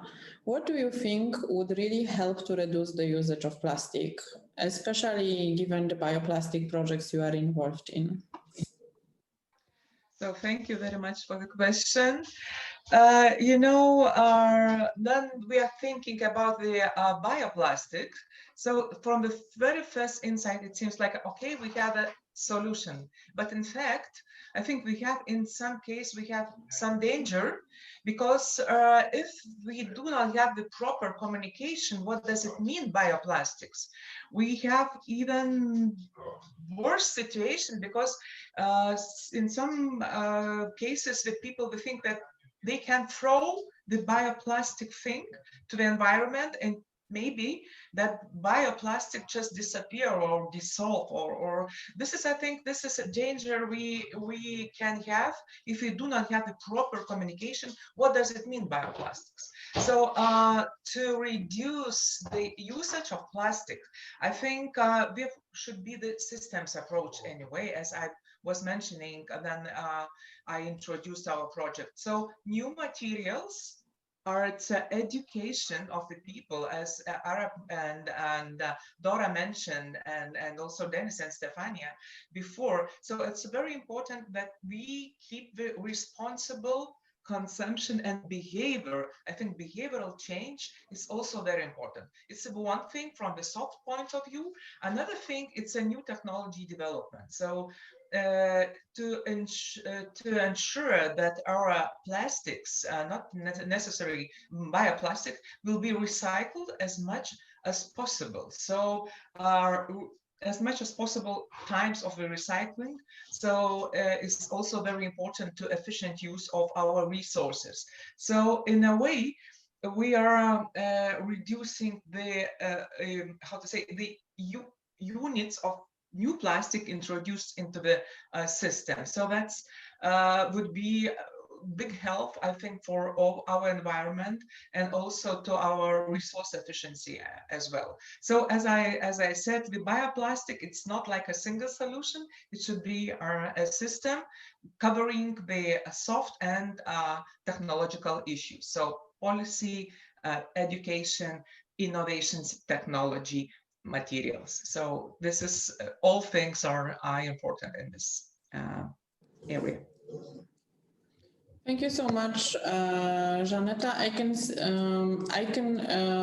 would just like to briefly go to Mizuki, and then after that we will go to the overall discussion on the plastic initiative overall summary. And then if you have something to react on add on to the things that have been said already, that would be the opportunity, because we are like a little bit tight with time, but I would still like to give the opportunity for Mizuki to share with us, like from the Japanese experience, what are the lessons learned? Like, what would you advise your colleagues in other countries based on the experience Japan has had with plastics? Like, also to be smarter about the things that should be tackled first. If you can share with us, I think that would be beneficial. Yeah, thank you, Gina. So I think we can say awareness raising on waste collection and waste segregation with proper usage by citizens could be a good example for Japan's best practice. So by the last Tokyo Olympic in 1964, actually Tokyo was said the world's most dirty city in the world. But, you know, because by taking a chance of last Tokyo Olympic in 1960s, the government and local government, Japanese national government and local government, they decided to change the situation, because at the time the waste was already over capacity in the city. So they worked very hard to raise people's awareness on waste segregation and waste collection system. And they also established the legal frameworks for waste management issues. And it actually works. So I also remember, like when I was at school, I had some classes to correct some waste collection practices in, you know, park nearby my schools or near my houses, and I have to, you know, do that kind of activity for several times in a year with my teachers and friends. And so I think such kind of practice and such kind of education activities could actually work to change people's, you know, mindsets, and also to change people's behaviors. So I think for other countries, especially in the countries in Asia, it's a good, you know, Japan also, even if the city was also recognized as the world's most dirty city in the world at the time, still it's really possible to change people's mindsets and behavior and encourage people to voluntarily, you know, collect waste and properly segregate the waste. So I think it's a good practice, and yes. Thank you. Thank you so much for sharing this with us. And if I can now request my colleagues to bring the mural up, that we can see what we have collected so far. So for all of us, what we have been doing before the conference even started, and during this session, also together with the listening to the presentations, but also the discussion and the questions that have been happening on Whova, we were compiling the software is called Mural, so we are referring to this as Mural, but basically what it is the whiteboard that allow us to have digital whiteboard when we can put post-it notes and share the ideas. And if I can request the keep and improve part to be scaled up, so it is visible for everyone a little bit more, so we can go through it and just have the quick reaction if there is some modification that are required.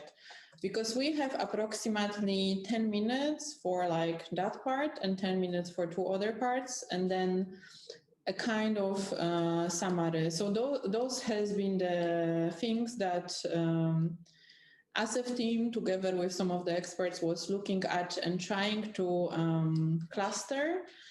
For the participants that filled in form stack, this is also something that has been coming from you. Some of the inputs are just from this session that the team in ASEF has been compiling. So the way we would like to proceed is just to have the overall feedback from all of you, like what would you think belongs there, should be modified, or maybe the text should be a little bit different. And then this is also something that we will use as a base for the presentation later on of the outcomes of the session, as well as the exercise we have decided to put ourselves in, which is related with preparing the outline of policy options based on the research ASEF has conducted, as well as the inputs from the session that can be further on shared with policymakers from ASEM countries. And this is our contribution to sustainable consumption and production, and specifically on single-use plastics. So the first square is looking at the things we would like to keep, which means that they are working well. And then this is something that should be maintained in the spirit of the fact that if something is working, there is no need to fix it. And the things that have been gathered so far is traditional packaging made of natural materials. I think it was mentioned a couple of times. Arab also was referring to this. I believe we all have this, like multiple use bags, for example, but also other things that can be used multiple times. Fees in court for plastic waste. I believe it can be done on the industrial level as well as the household level. Then constant awareness raising content on the harm of single-use plastics on mainstream media, schools, etc., which is also, I think, connected to education system. And I believe here we should remember what also was mentioned during this session, that we should treat our audience as a partner. Like, people are smart, they understand when there is just a slogan. They would just want to have proper information, and then they can make decisions based on that. So I will just like make this comment.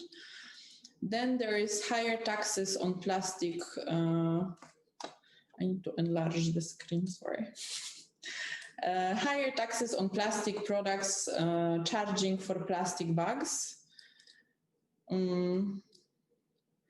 I believe this might be related with putting some of the fees both on the producers but also on the consumers. So if there's a lot of packaging in supply chain, when we look also from raw materials to the end product, I believe this is something that is happening. Then there are policies curbing/banning use of single-use plastics and labeling nationally sourced recycled plastics. I think this ban is something that also has been mentioned, that bans do not work 100%. So we do have this in mind, that banning something always creates the willingness to go around things. So I will just maybe make a star here that we are aware of that, and then look at the reformulation of this specific comment. And then when we look at the labeling of nationally sourced recycled plastics, I believe this is something also that you cut costs on transportation. And then we have waste segregation, voluntary reduction initiatives from businesses. I think this is the trend that is happening also with sustainability reporting, and then the companies that are deciding to took on different initiatives on their own. Zero waste living trend, I think it has been spreading recently in many countries, including Singapore. So I believe this doesn't require that much explanation. And then use of alternative non-toxic alternatives. I don't really understand what this means. Maybe it can be reformulated by my team, so we can have clearer non-toxic. Okay, so instead of plastic, there's cloth. So I think it is also about packaging, if I'm not mistaken. It's like a little bit, there's a little bit area for interpretation. And then if we can scroll up a little bit, then waste segregation with proper usage and promotion of plastic collection from households.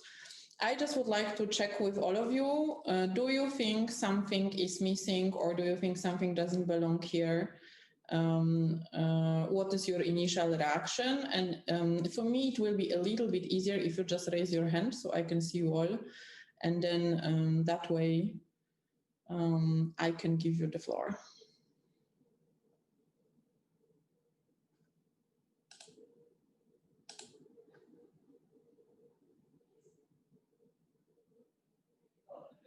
Gina, sorry, I don't see in my screen the button to raise the hand, so I'm raising it just physically in the screen. Okay, so go ahead, Stefania.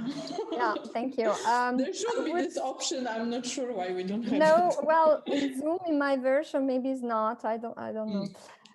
Anyway, I would like to comment on these banning issues. I think it's a very strong message, banning, and I think it goes also together with the idea of a substitutional products that can be substitutes on the market. However, at EU level, the idea is also to deliver a strong message towards consumer to change their behavior towards those single-use products that can be easily avoided, just changing the behavior. Plastic plates, for instance, we can use when we picnic or we go for a nice event. We can easily use substitutions such as biodegradable products, or we can easily use reusable, even plastic products. So I think we should just, better specify that it's crucial in terms of consumer behavior, consumer awareness, and of course, availability of substitute products on the market. Thank you, Stefania. Do we have any other comments on that section? We took note about the banning, or like bans in general. I think this has been also discussed quite a lot.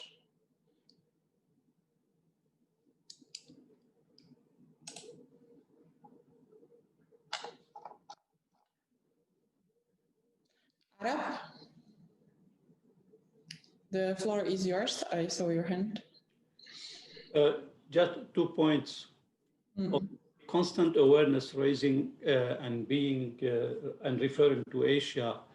I think it's important, even though you put at the end, etc., mainstream media, schools, and local communities.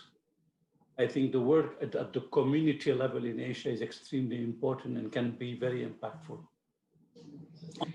On banning, you heard my position. I don't think we have to be careful with that. So probably we could say the responsible use of single-use plastics and where necessary banning of certain items. Okay. Thank you for that. I do not see any other reactions at the moment, so I would like to move to the next section. That is what should be improved. And then my team is like just updating the responsible use when necessary, banning of specific items, as you mentioned. So the issues related with improving, we have waste collection system, enforcement of existing regulations, which I think correlates with the things that has been also mentioned, that there is a lot of agreements and regulations, but not all of them are being implemented. Dialogue between governments and stakeholders and among different groups of stakeholders. knowledge and awareness, effective communication to households, which also was mentioned in the previous section as the example of practices. So I think it just means that in some countries or in some with some campaigns, it's not just that well done. So this would require improvement. Coordination of national and local actions, which is basically about the coordination of different activities and having the proper monitoring of what is working, what is not working. Access to funding for circular economy startups. I think this actually Switch Asia has been doing very well. I mean, not just for the startups in general, for the companies, you are really supporting businesses. So I believe there are quite some initiatives like that everywhere, but definitely this could be something that we looked into a little bit more in detail. Informal waste collection and recycling, then use of technology for traceability, accountability, and digital governance. I think this is like bigger than plastic topic itself, but let's see what you will comment on this. Efforts to institutionalize and improve conditions on informal waste pickers. I think it is a little bit connected to informal waste collection and recycling in the sense that it is one of the aspects.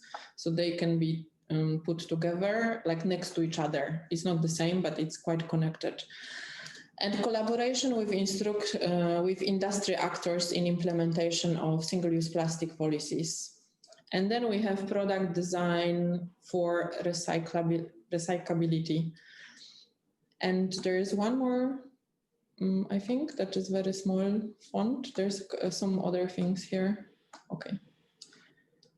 Knowledge on, okay. Coordination across supply chains connecting upstream and downstream players.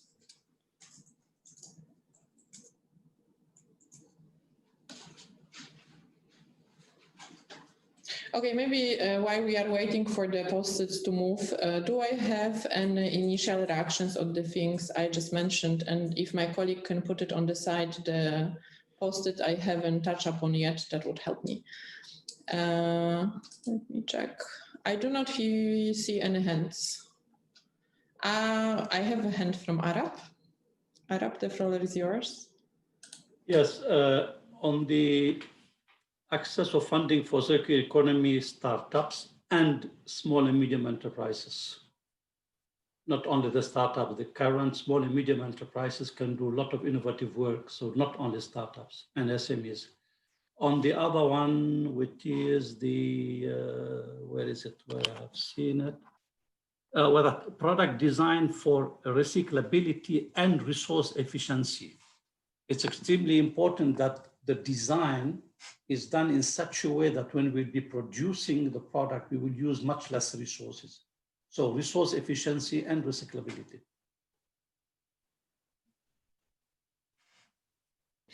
Thank you so much, Arab. Janetta, the floor is yours.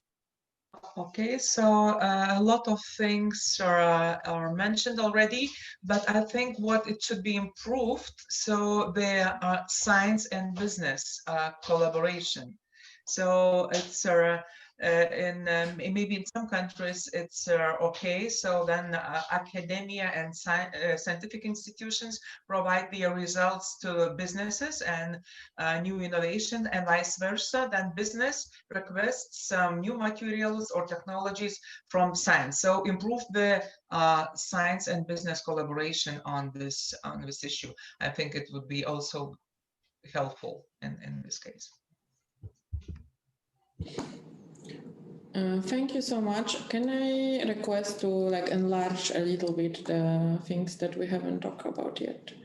Okay, consumption patterns and lifestyle. I think this has been, we have been talking a lot about responsible consumption and production, and this is also touching upon knowledge and awareness and communication. I mean, it's not the same, it's like connected to each other. Like once we have good campaigns, good education and good communication, then it will most likely, hopefully, translates into changing of consumption patterns and lifestyle. And actually, when we started the conference, we did look into the factors that are changing consumer behavior. So this is something when you look at that it's not so easy. It also requires incentive, it requires time. Some changes only happen over generation. But in the end of the day, we are like really looking into improving our behavior and what we are doing. The next one is product labeling and consumer information.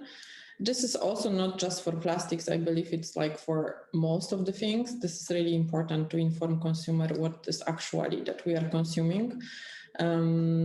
I know that in many countries, especially EU regulations, this is quite strictly defined what kind of labeling is being done. But when we were doing some research, not just on plastics, but in general on sustainable consumption and production, in developing countries, when we looked at the product labeling, eco-labeling, all those things are not yet unified. And there is definitely something to look into. And that was also something that we found out in our study on SDG 12 implementation in ASEAN countries. Then there is knowledge on the pros and cons of different kind of bioplastics. I think this, we can see the impact of Janetta presentation, that now already the audience is aware that that there are different bioplastics, and it's not that easy that there's one magic solution. So you can see how fast you can get the feedback on what you are saying. And I would like to pass the floor to Denise to comment. Thank you. I just have a small comment to the efforts to institutionalize and improve the conditions of informal waste pickers. So especially in development countries like Myanmar, it is very important when we are also trying to find some solutions or implement the 3R concepts, that somehow we can somehow we have to think about the informal waste, because the best way would be to give them some kind of job or some kind of responsibility in the concepts, that they will not lose their jobs, but they can become from the informal waste pickers to the formal ones. Yeah. Thank you so much, Denise. We will take note of that. Mizuki, can you, the floor is yours, please comment now. Yes, thank you, Gina. So I have one point related to product labeling and consumer information. So I think you already covered some points regarding this point, but I'd like to stress that so for reducing plastic pollution and changing people's behavior, it's also important to promote circular economy business approaches. So here, I think public procurement system could be a good policy option for increasing the recycled plastic or circular plastic products in the market. So for that circular public procurement system, it's also important to include circularity aspect into the public procurement criteria. So like, circular economy requires some new business models, such as sharing business models or product as a service business models. So for such business models, it's also important to, governments should also change their criteria to fit into the new business models. So I think, yeah, that's one point. Thank you. Thank you so much, Mizuki. We took note of that.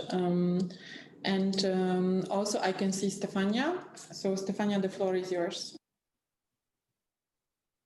Thank you, Gina. I would like to comment regarding monitoring and availability of data. I think it's very important also to have the concept of harmonization there. So either we could add something like harmonizing different methodologies for monitoring, or we say that monitoring should be also harmonized, or, I mean, up to you, how do you want to phrase it?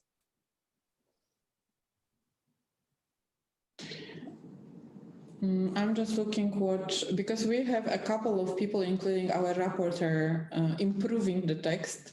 So I wouldn't like to overwrite what they are doing. Can I have a little bit bigger? I think it was because your point was about harmonization, and this was like monitoring and availability of data. So harmonization regarding how we measure the existing. Yes, exactly. So we have a problem that we need to definitely improve monitoring and availability of data, but also we need to think how to better harmonize the way we measure and we monitor. Okay. Then we took note of that. And then indeed, actually, when we were preparing for the conference, when we were looking at different statistics and also trying to gather the information, it's a little bit tricky sometimes to fully understand the methodology behind. And I believe in general for sustainable and sustainable consumption and production, like SDG 12, the monitoring and indicators were quite challenging from the very beginning. So definitely this has still not been resolved. Okay, thank you so much. I can see Dora. Yeah, thanks, Gina. So it is in connection actually to several of the notes on this board, but it was mentioned during the discussion that the promotion of the life cycle perspectives, it's very important. So I think this is something that we should say that it should be improved. And this is not only in educating consumers, but it's also for knowing more about the different kind of bioplastics. So I would add that there is a need to study more life cycle perspectives, and not only to the plastic use from life cycle perspectives, but also to educate consumers about the whole life cycle of such plastics. So this is already happening to some extent, but there is a way to improve this. That is definitely true, and then I think there is a lot of miscommunication also about what happens with plastic, what doesn't happen with plastics. We already had the very specific example of bioplastics, that there is also a lot of confusion around these topics. So this would definitely require some look at it. But also the issue of monitoring is related to that, because we need to know what we want to measure. Because then, when there is a bit of a miscommunication or lack of access to information about what type of plastic we are talking about, even if we take the example of recycling, this is not something that is very easy. Most of the plastic can be recycled, and then not all the information is fully there. If you really want to even do it as a responsible consumer, it's still challenging. If I can ask my team to move it down to the blue section.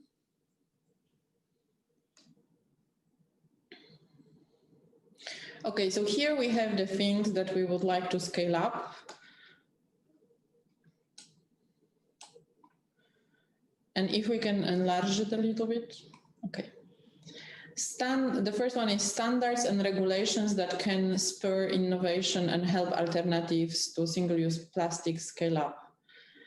Then requirements for using recycled plastics, driving demand. I'm not really sure what this means, to be frank. I believe that was submission from someone, and then if somebody can maybe comment on this later on, that would be very useful. And capacity to assess the sustainability of potential alternatives, including bioplastics.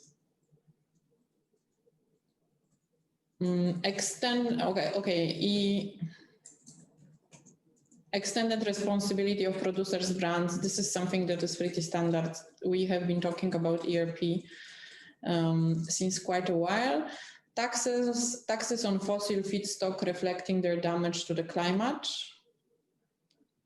Then international cooperation. So I think this relates to what Stefania has been also saying before, that there is I mean, while there's so many international regulations, they don't always get implemented, but for some issues, you need to have international agreements, especially when you are looking into issues like plastics in the oceans or transboundary challenges related to it. So definitely, maybe somebody at some point will discover how it can be improved in a way that it will start working efficiently. And there have been some examples of that. So maybe we can look to that into greater detail.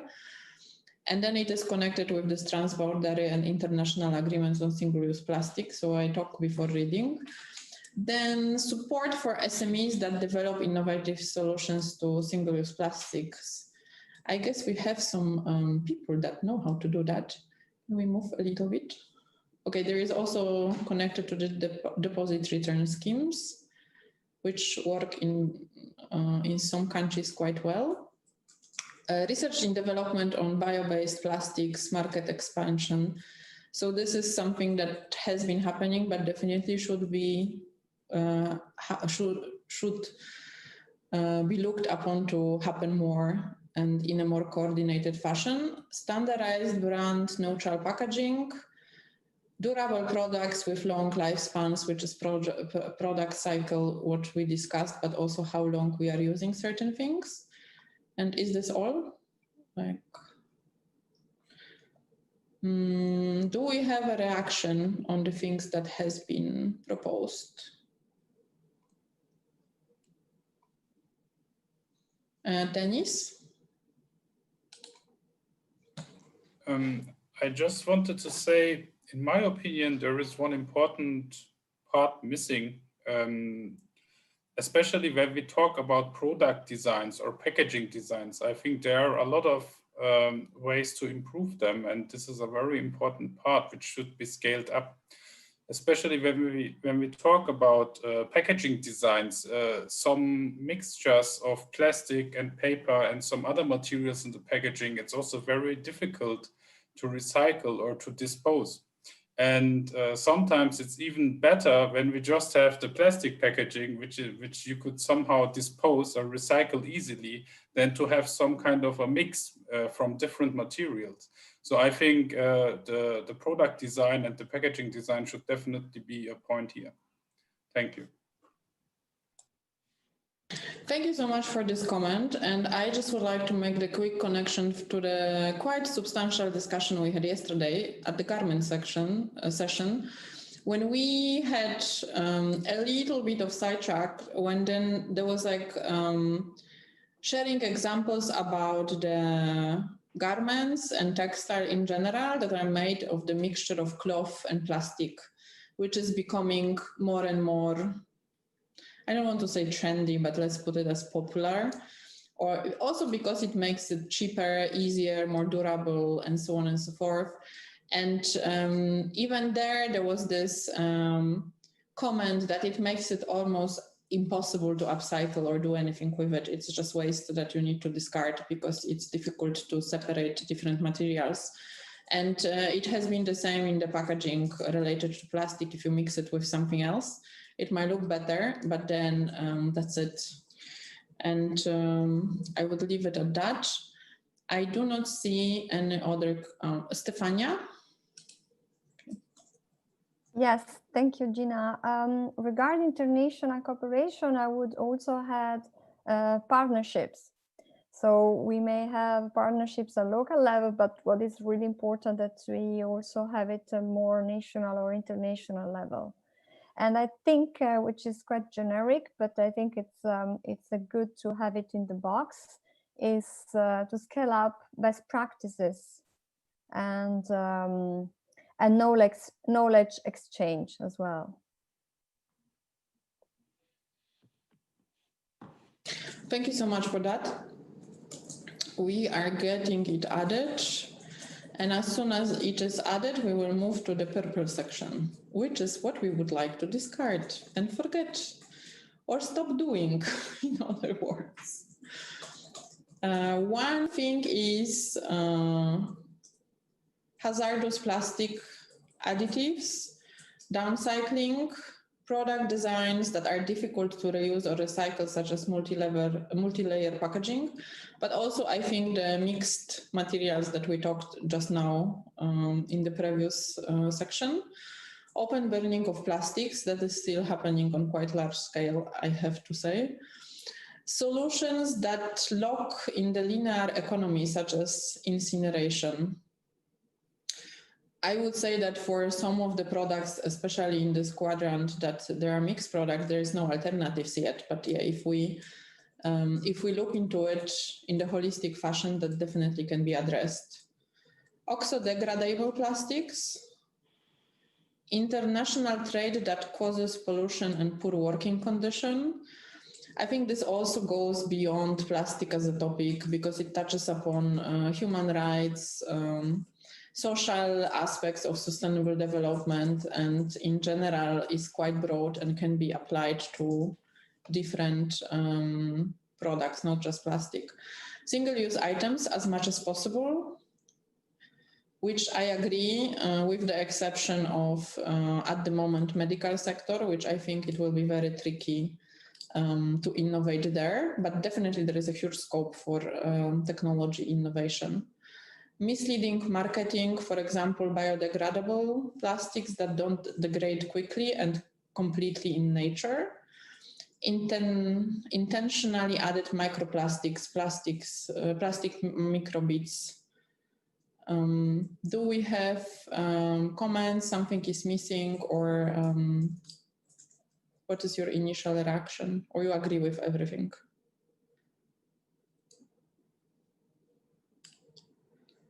I don't see anybody interested in commenting. Then I assume there is like general agreement from the panel that those things should be discarded. And if I can close with having from you, each one of you, if we can now remove mural, if we can have from each one of you the quick summary, please one sentence, because we crossed time a little bit. Like one sentence, what is the main message you would like our audience to remember from you personally regarding single-use plastics? That would be the closing for today. And what is still ahead of us is we will be looking down at presentation of those things at the closing panel. So there will be still options for the audience to comment. But as of now, if I can get one sentence from each one of you, what is your main message for today? And I will start with Arab. Thank you. My message is very simple. Plastic as such is not a problem. The problem is our habits and consumerism trend. Thank you, Arab. I can allocate. Can I have a message from Stefania? Yes, thanks, Gina. For me, the message would be to have common efforts towards common policies, but also focuses on implementation. Thank you so much. And what about you, Dora? Thanks, Gina. So my message, I guess it's also very simple. There is a need for systematic approach to the single-use plastic problem. We need to look at both the production and the consumption side and find solution on both angles of the chain. Thank you so much. And now I would like to hear the message from Mizuki. Yeah, thank you, Gina, and thank you for everyone who participated today. So my main message is, today, because of the limited time, I couldn't share good practices of Japan and also some other countries who contributed to the G20 report. So I think particularly Japan's good practices could be a good example for some countries in Asia. So I think for continuing such international dialogue and also international cooperation projects, we hope we could share the good practices with countries in Asia and also some other regions as well. Thank you. Thank you so much, Mizuki. I do believe we have quite extensive sharing practice at this conference so far. So if you have materials you would like to share with all of us, we already discussed this internally. We will share it with everyone to see. And of course, like this dialogue doesn't finish here. And I would like to pass the floor to Żaneta now. Oh, thank you, Grażyna, and thank you for all panelists. It was so interesting to learn all your views. And my message would be like, the bioplastic is not a magic word which will solve all problems related to plastics. So my also another suggest is a different phrase of Albert Einstein. They have to, in order we would like to solve our problems, we have to think differently than we were thinking when we created them. So yes, systems approaches, it was mentioned, it's very important in our case, and also logical thinking.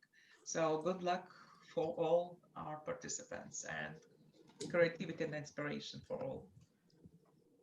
Thank you so much, Żaneta. And last but not least, Denis, what is your message? Yeah, thank you, Joanna. I also want to thank all panelists. It was a very interesting discussion. My message is also very simple, that when we find some solutions, that we also find some practical solutions which are easily implemented, or which can be implemented easily. Thank you very much to everyone. Thank you so much, everybody.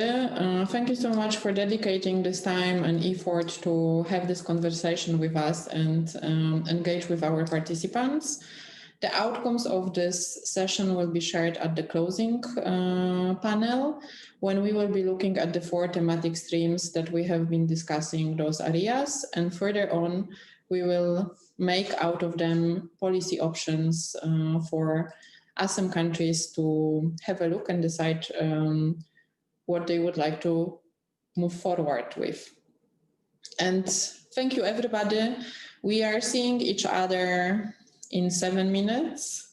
Maybe we will have 10 minutes break for our team before the 2 sessions. So the second session will start a couple of minutes later, because internally we need to swap and prepare for the new session. But I believe for you it would not make such a big difference, and we are looking forward to seeing you soon. And you will be needing to change the link, which means on Whova you need to click on the next session that is called closing panel, because this session is going to conclude now. Thank you so much, and see you at the closing panel if you choose to join us.